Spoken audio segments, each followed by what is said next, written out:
നമസ്കാരം.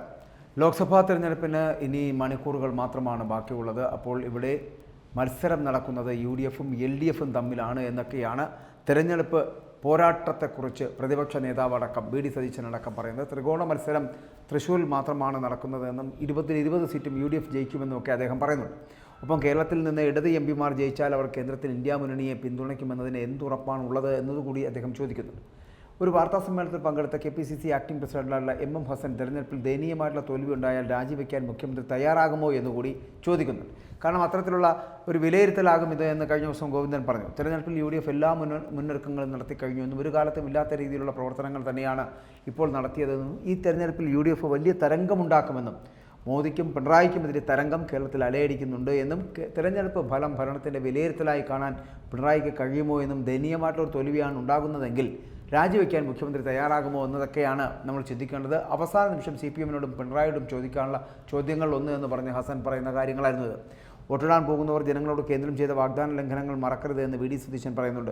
മുഖ്യമന്ത്രി നിരവധി തരത്തിലുള്ള കള്ളത്തരങ്ങൾ പ്രചരിക്കുന്നു, അതിൽ വീണുപോകരുത്. ആ കള്ളത്തരങ്ങൾക്കിടെ മുഖ്യമന്ത്രിയുടെ ഓഫീസിൽ തെളിവുകൾ സ്വയം അയച്ചു.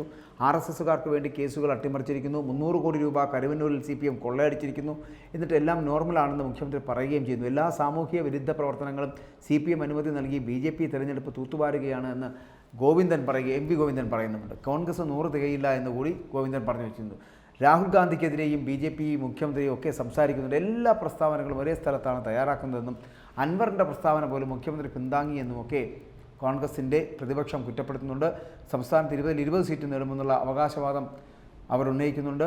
എന്നാൽ തെരഞ്ഞെടുപ്പിൽ കേരളത്തിൽ LDF-ഉം UDF-ഉം തമ്മിലുള്ള നേരിട്ടുള്ള പോരാട്ടം മാത്രമാണ് നടക്കുന്നതെന്നും മറ്റൊരാളും ഇതിനില്ല എന്നും UDF-ന് വൻ വിജയമുണ്ടാകുമെന്നുള്ള പ്രതീക്ഷയിലാണ്. അങ്ങനെ തെരഞ്ഞെടുപ്പിന് ഇനി ഏകദേശം മണിക്കൂറുകൾ മാത്രം ഉള്ളപ്പോഴാണ് കഴിഞ്ഞ ദിവസം ഈ കൊട്ടിക്കലാശം അവസാനിക്കുന്നതിന് തൊട്ട് മുമ്പൊക്കെയാണ് ഇത്തരത്തിലുള്ള ഇവരുടെ വിവാദങ്ങൾ ഇങ്ങനെ അവസാനിപ്പിക്കാതെ പറഞ്ഞുകൊണ്ടിരിക്കുന്നത്. ഇങ്ങനെ വാഗ്വാദങ്ങൾ തുടർന്നുകൊണ്ടിരിക്കുകയാണ്. ഇവിടെ പലപ്പോഴും മുഖ്യമന്ത്രിയും മറ്റ് മന്ത്രിമാരും ഒക്കെ ഏത് തരത്തിലാണ് പലപ്പോഴും കോൺഗ്രസിനെതിരെയും BJPക്കെതിരെയും സമീപനങ്ങൾ സ്വീകരിക്കുന്നതെന്നും വർഗീയ ധ്രുവീകരണമടക്കമുള്ളവ ഉണ്ടാകുന്നുണ്ട് എന്നൊക്കെയുള്ള വാദഗതികളൊക്കെ വച്ച് വലിയ ആക്ഷേപങ്ങൾ ഉന്നയിച്ചുകൊണ്ട് അത് 3 പാർട്ടിക്കാരും, അത് CPM ആവട്ടെ, കോൺഗ്രസ് ആവട്ടെ, BJP ആകട്ടെ, അങ്ങനെ തന്നെ 3 വിഭാഗവും പരസ്പരം ചെളിവാരി എറിഞ്ഞുകൊണ്ട് തന്നെയാണ് കഴിഞ്ഞ 6 മണിവരെ, അതായത് കഴിഞ്ഞ ദിവസത്തെ 6 മണിവരെ തെരഞ്ഞെടുപ്പിൻ്റെ പ്രചാരണ പ്രവർത്തനങ്ങൾ അല്ലെങ്കിൽ പരസ്യ പ്രചാരണങ്ങൾ അവസാനിക്കുന്നതിന് തൊട്ട് മുമ്പ് വരെയും അത്തരത്തിലുള്ള സമീപനങ്ങൾ തന്നെയാണ് ഈ 3 പാർട്ടികളും സ്വീകരിച്ചിരുന്നത്. അതിൻ്റെ അടിസ്ഥാനത്തിലാണ് കഴിഞ്ഞ ദിവസത്തെ കൊട്ടിക്കലാശമടക്കമുള്ളവ നടന്നത്. ഇന്ന് നിശബ്ദ പ്രചാരണം നടക്കുന്ന വേളയിൽ 3 മുന്നണികളും സംസ്ഥാനത്ത് അവരുടെ വോട്ട് ഉറപ്പിക്കുന്നതിനുള്ള അവസാന തിരക്കിലും ശ്രമത്തിലുമാണ്.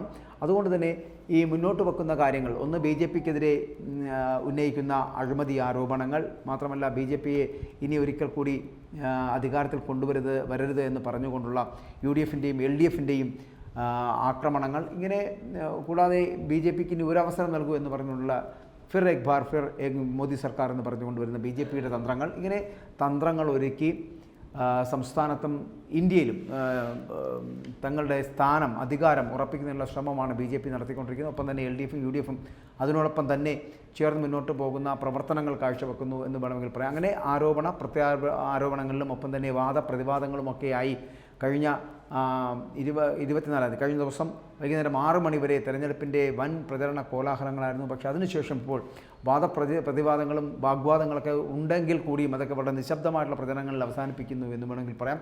അങ്ങനെ നിശബ്ദ പ്രചാരണത്തിലൂടെ അടുത്ത 24 മണിക്കൂറുകൾ കഴിയുമ്പോൾ, ഈ മണിക്കൂറുകൾ മാത്രം പിന്നിടുമ്പോൾ നമുക്ക് എത്തിച്ചേരാൻ കഴിയുന്ന വോട്ടിംഗ് 26-ന് രാവിലെ 6 മണിക്കാണ്. അതിനു വേണ്ടിയിട്ടുള്ള വലിയ പ്രതീക്ഷയിലുമാണ് കേരളത്തിലെ ജനങ്ങൾ. അതിനുവേണ്ടി തന്നെയാണ് 3 മുന്നണികളും ഇപ്പോൾ തയ്യാറെടുത്തുകൊണ്ടിരിക്കുന്നത്.